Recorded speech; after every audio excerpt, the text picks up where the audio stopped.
Hi, this is a bomb bag. This bomb bag inside contains some vinegar, some sort of very weak acid, and some baking powder.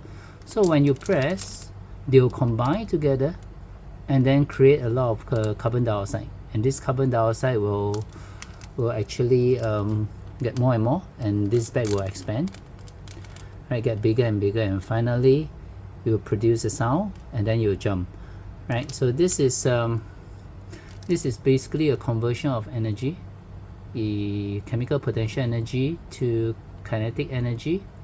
So it also can use it as metal, where you can smell. This one will have some sort of a smell inside, fruity smell, so won't feel too terrible. Let's try.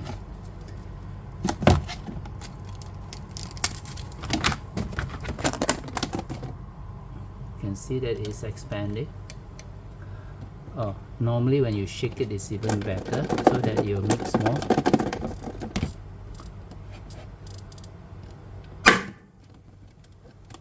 Okay.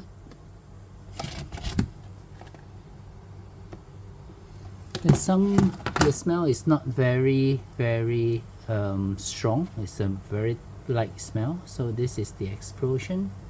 Hopefully this will help you in teaching.